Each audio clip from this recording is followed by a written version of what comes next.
Bonjour, je suis Maryse Caisson, je suis avec Anne-France Huré pour une interview de femmes entrepreneurs inspirantes et je suis ravie de l'accueillir ici aujourd'hui.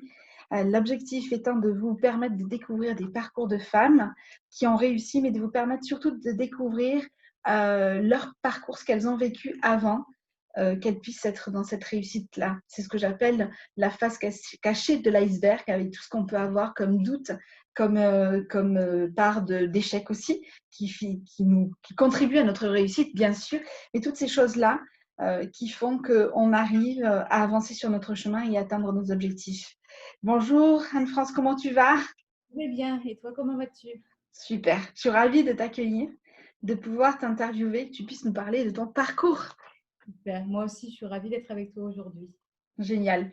Est-ce que tu veux bien te présenter au niveau personnel, s'il te plaît? Alors, je m'appelle Anne-France, j'habite à Nice, dans les Alpes-Maritimes. Je suis mariée, pacsée. J'ai 8 chats, j'ai un petit chien, un petit chihuahua. Et après, quoi dire d'autre? Je pense que c'est déjà pas mal. C'est déjà pas mal. Tu aimes les animaux, hein, en tout cas? Oui, j'ai des animaux. Génial. Est-ce que tu peux me parler de ton activité professionnelle? C'est quoi ton job?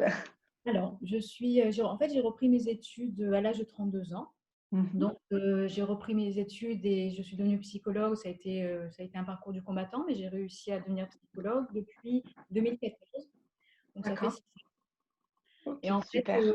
comme j'avais repris mes études, je me suis toujours dit, le jour où je suis psychologue, vite, je me lance en libéral pour gagner, pour pas perdre de temps. Donc, je me suis dit, j'avais trouvé un poste dans un EHPAD. Je me suis dit, assez rapidement, au bout de 2, 3 mois, je me suis dit, allez, je me lance en libéral, même si la première année sera difficile. J'aurai pas beaucoup de patience, c'est normal, hein, tout Bien le monde sûr. passe par là. Après, comme ça, je pourrais justement pouvoir librement faire mon travail, faire ma passion. Et le cabinet, en fait, si vous voulez, je reçois aussi bien en thérapie individuelle, en thérapie de couple, en thérapie familiale. D'accord. Et, dans ma pratique, en fait, je propose aussi des ateliers en fait avec des jeux thérapeutiques. J'ai différents jeux thérapeutiques, Ok. par exemple avec les émotions, avec l'estime de soi, la confiance en soi, l'intuition, sortir D'accord. de sa zone de confort. Et en fait, à mes patients, je leur propose une fois sur deux, si bien sûr ils sont d'accord, de travailler avec une thématique spécifique qu'ils auront choisie. Et donc, en fait, je propose le jeu de cartes, ils piochent au hasard. Donc, c'est vraiment un beau travail d'élaboration avec beaucoup de légèreté parce que ça reste un jeu de cartes. Donc, ça Oui. amuse beaucoup les patients. Donc, il faut un Oui. travail de fond en s'amusant en même temps. Voilà, c'est… Oui, et en même temps, la démarche, elle est. Je souris parce que derrière, je vois tellement de choses. C'est que dans le choix de la personne, ben, forcément, elle va être attirée par ce sur quoi elle doit travailler. Donc, c'est vraiment top, quoi. Et c'est Ok. un petit plus, en fait. Les Ouais. patients me disent vraiment des psychologues comme vous, il n'y en a pas beaucoup qui proposent ce genre de choses et ça apporte beaucoup de légèreté. Et du coup, les choses de la vie ont fait que des patients m'ont orienté d'autres patients petit à petit parce qu'en disant, bon, cette psychologue, son bureau, il est coloré, il y a plein de couleurs, elle a des jeux thérapeutiques, tu vas te régaler avec elle. Donc, c'est génial. Je Ouais. continue de me dire que waouh, ça apporte beaucoup de positifs, beaucoup de Super. patients aussi. Donc, voilà. Est-ce qu'on peut dire que tu es une psychologue atypique? Oui, tout à fait. Tout à fait. Génial. En fait, pour vous donner une idée, quand on rentre dans mon bureau, il y a un tapis avec la mer. Ouais. Le bureau, il est plein de couleurs, il y a du jaune, il y a plein de couleurs. En fait, c'est un arc-en-ciel, mon bureau. Et les gens adorent arriver dans mon bureau. Alors, il y en a au début qui sont un peu surpris par la décoration, mais après, bon, ils s'installent, ils regardent, il y a des coussins avec les émotions. Ils sont Ouais. intrigués, en fait. Vraiment la curiosité de… Voilà, Ah, c'est c'est comme quand génial. on regarde un dessin animé, en fait, avec plein de couleurs. Ça fait un Ouais. peu comme, je ne sais pas si tu connais le dessin animé Vice-Versa. Quand on rentre, Oui. et cette impression-là, et toutes ces émotions, toutes ces couleurs, et waouh, qu'est-ce qu'on va faire avec la psychologue aujourd'hui? En fait, dans la démarche, si tu veux, ils ont la même attitude que s'ils allaient avec quelqu'un d'autre, avec un cabinet très, très classique. Parce que quand on rentre, on est un peu comme ça, on regarde un peu tout, qu'est-ce qui se passe, comment c'est, etc. Mais là, il y a une surprise de par la décoration que tu as choisie, et c'est clair que c'est pas anodin, du coup, qui apporte de la curiosité et certainement l'envie d'en savoir plus et d'être moins sur la réserve, en fait. Tout à fait, Ouais, c'est tout à fait ça. super. Et en fait, si tu veux, le fait que les patients soient moins sur la réserve, petit à petit, je les amène à retrouver leur âme d'enfant. Et plus ils Génial. retrouvent leur âme d'enfant, plus ils sont libérés, désinhibés, et ils arrivent plus facilement à exprimer leurs émotions. C'est ma stratégie. Génial. Qu'est-ce qui t'a décidé à te lancer dans l'entrepreneuriat? Parce que du coup, si tu veux, dans ton parcours, il y a, à un moment donné, il y a une prise de décision de dire je change de job certainement, je me reconvertis ou Oui, je fais ce qui me oui. plaît.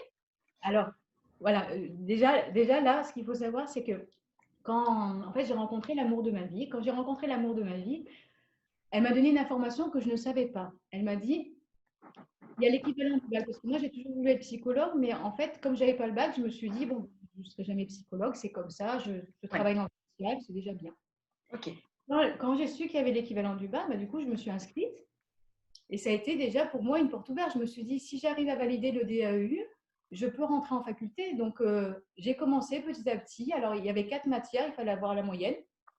Donc, en parallèle, je continue à travailler. Et puis après, Oui. bah, petit à petit, j'ai commencé à rentrer en première année. Alors, le jour de la rentrée, quand j'étais en première année de licence de psychologie, j'avais l'impression d'être une petite fille, mais un peu une lycéenne, alors que j'avais 32 ans. J'étais là, je voyais tous les étudiants et j'étais là, je me sentais toute petite en fait. Ouais. C'est là-dessus que j'ai dû travailler petit à petit parce que je me suis dit, waouh, j'ai validé, ça y est, je rentre en première année, mais qu'est-ce qui m'attend? En fait, ça a été sortir de ma zone de confort et devoir prendre petit à petit confiance en moi. Et ça a été un gros travail, effectivement, que j'ai dû réaliser petit à petit. Ok. Oui. Ah bah oui, tu m'étonnes, c'est clair. Du coup, derrière, dans cette démarche-là, il y avait vraiment la volonté d'être indépendante de toute façon. Et tout à fait. Ouais. J'avais vraiment cette envie-là. Et puis, en fait, quand je me rappelle, quand je rentrais en première année de faculté, il y avait déjà des personnes qui me demandaient qu'est-ce que tu, en tant que psychologue, tu veux travailler auprès de quelle population? Alors moi, je répondais, déjà, je valide ma première année, mon premier semestre, petit à petit. Je ne voulais pas trop me projeter si loin. Parce que D'accord. je me disais, je ne sais pas si je vais réussir en fait. Comme je me posais plein de questions, est-ce que D'accord. je vais gérer les cours, l'amphi, le stress des examens? Je ne connaissais Ouais. pas les partiels, c'était vraiment. Puis quand on passe l'équivalent du bac, on n'a pas toutes les matières qu'on a quand on est dans un lycée classique en fait. Par Mm. exemple, quand on rentre en licence de psychologie, on a des statistiques. Mais moi, les statistiques, je ne connaissais pas du tout les statistiques. Donc j'ai dû vraiment, vraiment, comme je disais, sortir de ma zone de confort. Alors petit Ouais. à petit, j'ai appris à me faire confiance et en validant petit à petit les semestres. Quand je suis rentrée en deuxième année, on était beaucoup moins d'étudiants. En troisième Oui. année, là, je commençais à réfléchir sur le master petit à petit. Je me suis dit, ça y est, c'est bon, D'accord. j'avance, j'y arrive, je travaille à temps partiel. Et après, ce que je voulais dire aussi, c'est les difficultés là où j'ai dû travailler aussi, c'est qu'en fait, je devais arrêter de me comparer. Parce que j'avais tendance à penser, Oui. oui, mais moi j'ai 10 ou j'ai 11 de moyenne au semestre, ou j'ai juste 10. Il y en a qui ont 12, 13, 14. Je ne vais pas y arriver parce qu'ils sont meilleurs que moi. Alors j'ai dû en fait avoir une autre façon de penser, d'autres stratégies en me disant, D'accord. peut-être que je n'ai pas les meilleures notes, mais à côté de ça, ce n'est pas ça qui prime pour la sélection pour le Master 2. Il y a la maturité, il y a les diplômes qu'on fait aussi en parallèle, il y a l'expérience aussi professionnelle. Donc j'ai dû Mm. petit à petit me détacher des notes des autres, de la D'accord. et Ouais, ça, c'est un super. travail parce qu'en fait, quand on se détache de tout ça, on ne s'attarde plus, on n'a plus de frein en fait. On avance, on est focus. Et là, du coup, ça m'a vraiment désinhibée. J'ai foncé, j'ai continué, j'ai persévéré. Et après, la sélection Master 2, bah voilà, là, ça a été une belle fête, une belle délivrance. Ça a été waouh! C'est marrant parce que du coup, si tu veux, on sent qu'il y a dans enfin, dans ton parcours une persévérance, une détermination. Et en même temps, c'est j'y vais doucement, quoi. Mm. Pas à pas, mon semestre, mon année, l'année d'après. Et comme si, tu sais, tu voulais pas trop voir plus loin de peur de te porter malheur, comme on dit.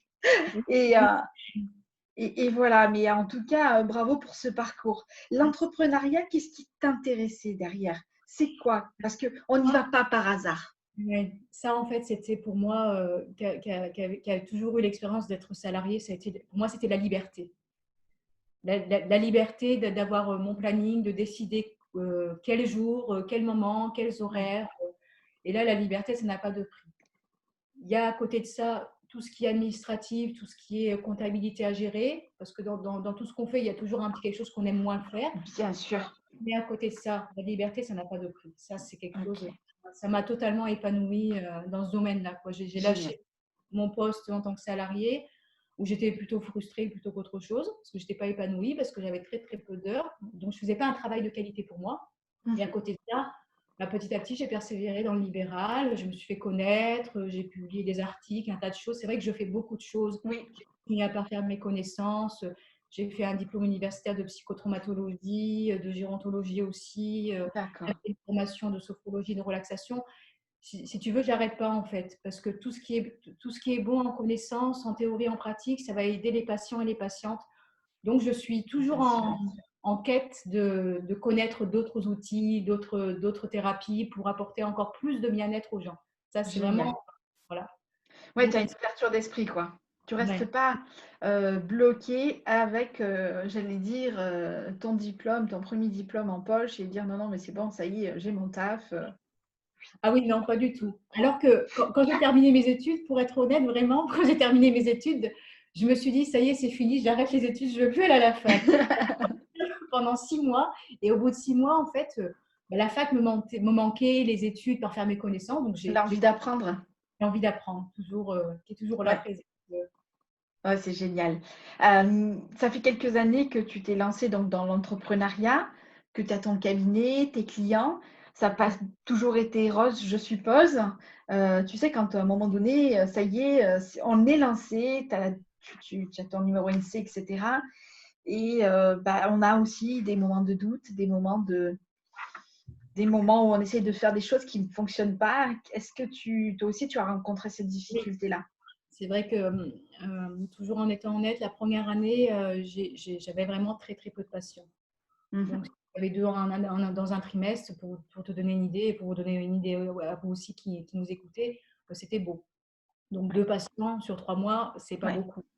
Donc, en fait, quand je me suis lancée, je me suis dit, bon, si dans un an, ça ne bouge pas, j'arrête. Parce que j'étais lucide aussi. Je commence à repostuler pour trouver un travail de salarié. Donc, ouais. j'étais pas contente, j'étais un peu triste, je ressentais des émotions désagréables, hein, là-dessus, il faut être honnête. Mais je me suis dit, bon, bah, j'étais aussi dans le rationnel. Je me suis dit, à un moment donné, je ne peux pas continuer pour vivre avec si peu d'argent, c'est pas possible. Donc, du coup, bah, ce qui s'est passé, alors je ne sais pas si j'ai une étoile voilà, la bonne étoile. L'année d'après où j'avais décidé justement d'arrêter, bah, j'ai commencé à avoir des patients qui sont venus régulièrement toutes les semaines. Ça a changé.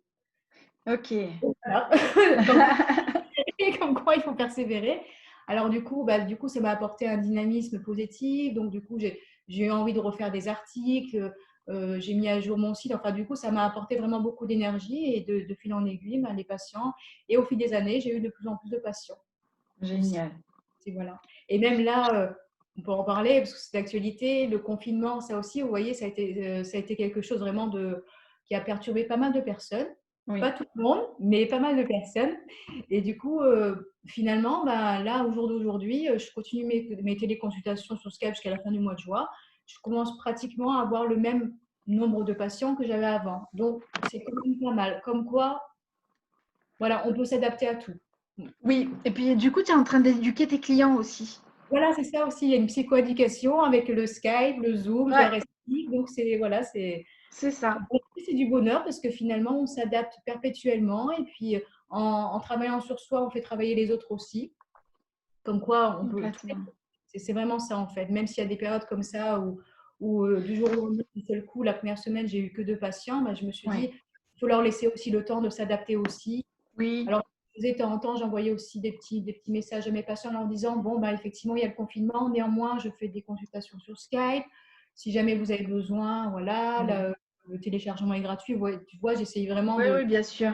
de leur dire, bon, bah, voilà, c'est peut-être pas confortable pour vous. Néanmoins, si vous avez besoin pour le suivi, ça serait dommage d'arrêter à cause du confinement. Donc, petit à petit, Complètement. le temps que ça fasse le tour, ils ont commencé à revenir. Oui. Donc, en fait, quelque part, c'était de les rassurer, de les éduquer, de leur apprendre aussi qu'on avait une autre manière de fonctionner à notre disposition, que c'était dommage de suspendre. Tout à fait. Et du coup, étant donné qu'il y a le lien de confiance qui était construit auparavant, ils t'ont suivi, quoi.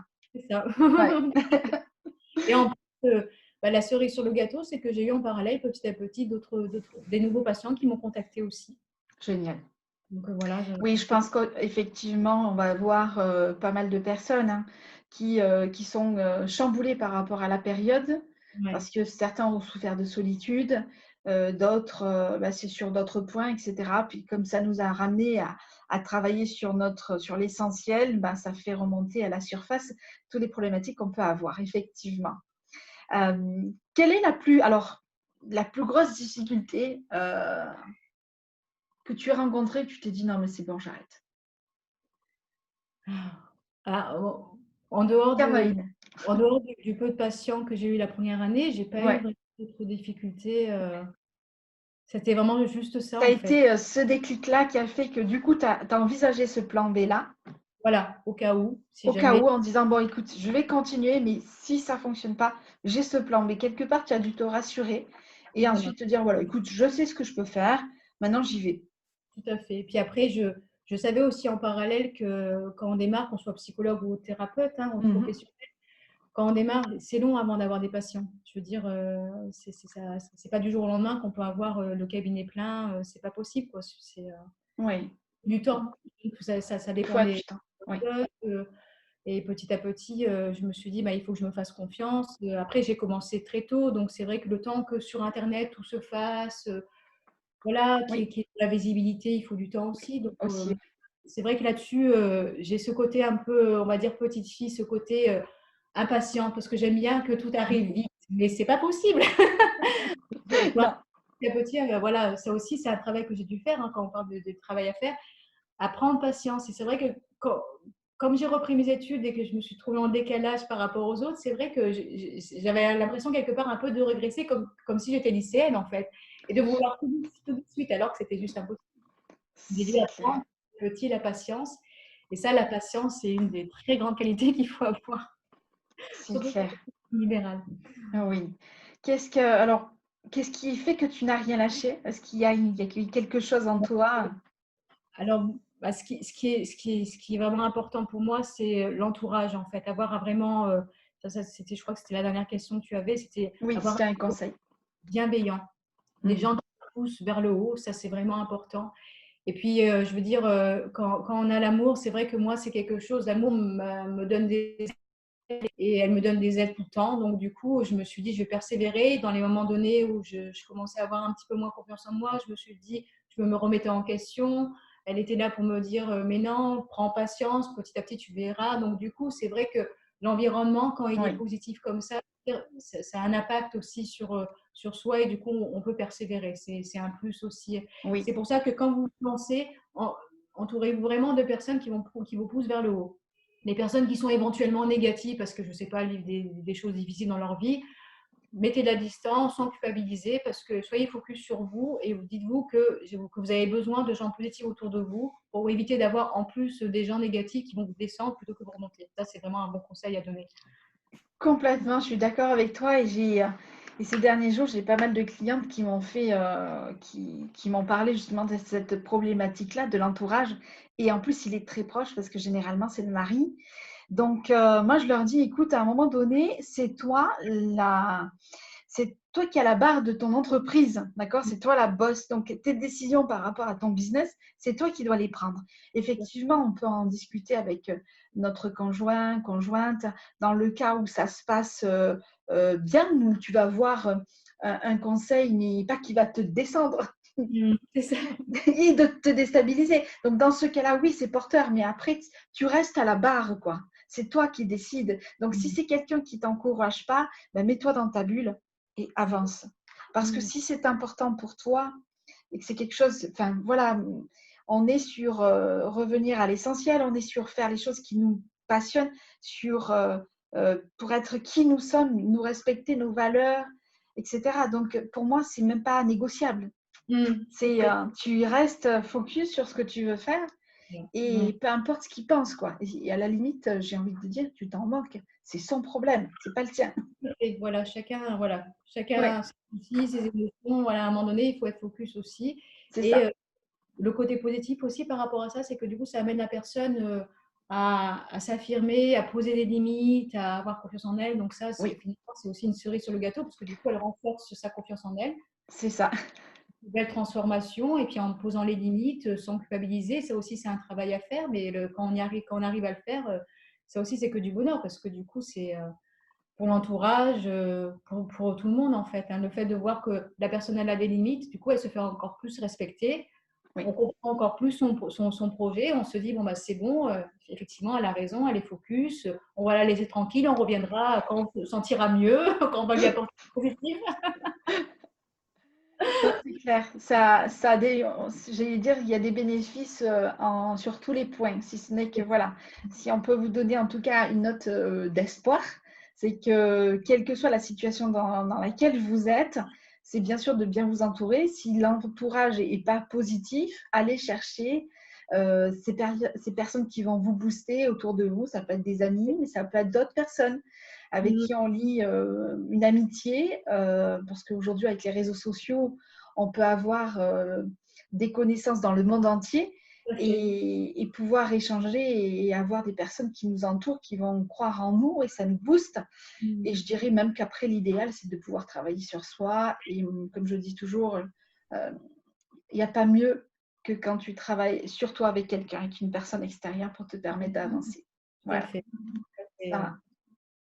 C'est Et le plus gros travail qu'on ait à faire, c'est pas tellement sur notre business, hein. C'est là-dedans, hein. dans, dans la bourse.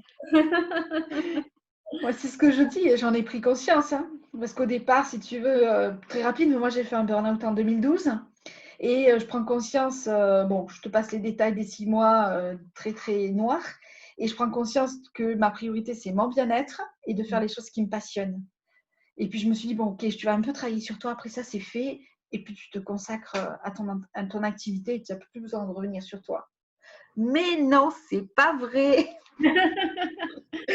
Du tout. Je continue à travailler sur moi tous les jours. Et j'ai compris qu'en fait, ça faisait partie de mon chemin, quoi. C'est ça, en fait. Le travail sur soi, c'est toute la vie. Ouais. C'est vrai qu'il y a des personnes qui ont tendance à penser que parce qu'ils ne savent pas, donc ils se disent, bon, ben voilà, je vais aller voir un thérapeute, je vais travailler pendant 2 mois, c'est bon, après c'est fini, je suis C'est tranquille. fait. Non, Il y a désolée. différentes manières. Il y a différentes manières. Pardon, ça coupe. Tu me disais, excuse-moi. En fait, je disais en fait désolé, mais non, après il faut continuer de temps en temps à faire ce travail sur soi, c'est Oui. perpétuel. L'estime, la confiance en soi, c'est pas parce qu'à un moment donné on arrive à être à un bon niveau que ça veut dire que Oui, notre vie sera ici. À un moment donné, on peut redescendre. c'est ça. Et moi, je propose souvent à mes patients, mes patientes de garder tous les exercices que je leur propose de faire pour stimuler leur estime, leur confiance, pour qu'ils refassent ces exercices pour remonter de nouveau. Oui, complètement. Après, par rapport à ce que tu disais aussi, moi, ce que je fais, j'écoute pas mal de vidéos inspirantes en fonction de mes émotions. Je suis très sensible, enfin, je suis quelqu'un d'hypersensible et c'est vrai que quand je ressens des émotions, j'ai besoin d'avoir soit faire du sport, soit écouter une vidéo inspirante pour me motiver de bon matin ou le soir avant de faire mes comptes rendus. Et j'écoute aussi beaucoup de musique. La musique aussi, c'est quelque chose qui me permet aussi d'avancer sur plein de choses, qui m'apporte Bien beaucoup sûr. d'énergie positive. Le tout, c'est de trouver vraiment quelque chose qui vous amène à avancer dans vos projets. C'est ça, en fait. Et c'est vrai que les vidéos Complètement. d'inspiration, c'est génial pour ça. Je veux dire, je me fais une playlist, en fait, de toutes les vidéos qui me plaisent, des différents coachs. Et du coup, quand je les écoute de nouveau, je me dis, tiens, là, ça serait bien que je réécoute de nouveau cette vidéo-là. Et puis après, comme je suis toujours en soif de nouvelles vidéos, je fais des recherches pour voir un peu si je trouve un autre coach, un autre professionnel. Ah, Et ça, génial. c'est enrichissant, en fait. Ben, c'est sûr, effectivement. Bon, ben, écoute, merci beaucoup, Anne-France, pour tout ce partage de ton parcours, de ton histoire et de ce que tu as vécu aussi, hein, parce que je trouve que à travers ces interviews de femmes entrepreneurs inspirantes, donc je rencontre des femmes qui sont complètement différentes parce que bien sûr, nous sommes toutes uniques et ça, c'est top de prendre conscience de ça et surtout que avant d'arriver à cette réussite, on traverse un certain nombre de choses, que il faut faire preuve de persévérance, de détermination et puis d'avancer pas à pas, voilà, avec tous les Je conseils que peux même écrire des livres aussi. oui, oui, oui, super. Oui, après, il y a plein d'opportunités, hein. Quand on est ouvert et qu'on ne ferme pas la porte, il y a plein de choses qui peuvent se passer et c'est ça qui est génial. C'est Et ça qui après, est top. on n'arrête pas, on continue, on fait plein de choses, on se lance. En fait, je ne sais pas toi, mais c'est ce que j'ai remarqué, c'est que au fil des années, au début, des fois, j'avais un peu, tiens, je me lance pas, je me posais la question, Oui, qu'est-ce que je fais, je réfléchissais. Puis maintenant, comme l'année dernière, quand j'ai écrit mon premier livre, je ne me suis pas posé cette question-là. Et c'est là, je me suis dit, tiens, il y a des questions que je ne me pose plus. Je me dis, tiens, je vais essayer, Oui. qui ne tente rien à rien, je fonce, j'y vais, je trouverai une maison d'édition. Et ça s'est fait Mhm. naturellement. Et c'est là où on voit qu'on a progressé parce qu'il y a des questions qu'on ne se pose plus du tout. On C'est fonce. ça, Ça, c'est c'est ça. génial. Et c'est tout le travail que tu fais en amont qui te permet au fur et à mesure d'avancer. Et c'est pas d'avancer de plus en plus vite, mais du coup de se libérer de choses voilà, qui te permettaient pas d'avancer avant, quoi. Tout à fait. Ouais. D'enlever tous les freins. C'est ça, c'est ça. Ouais, génial, top. Merci beaucoup pour ton interview, ton partage. C'était donc l'interview d'Anne-France Huré qui se trouve sur Nice. Vous pouvez la retrouver, vous retrouverez tous les liens dans le descriptif sur YouTube. N'hésitez pas et venez vous abonner à ma chaîne YouTube pour découvrir d'autres femmes entrepreneurs inspirantes. C'était Maryse Caisson, Leadership by Maryse, l'interview. Je vous dis à très très vite et belle journée à vous. Merci beaucoup. Au Au revoir. revoir.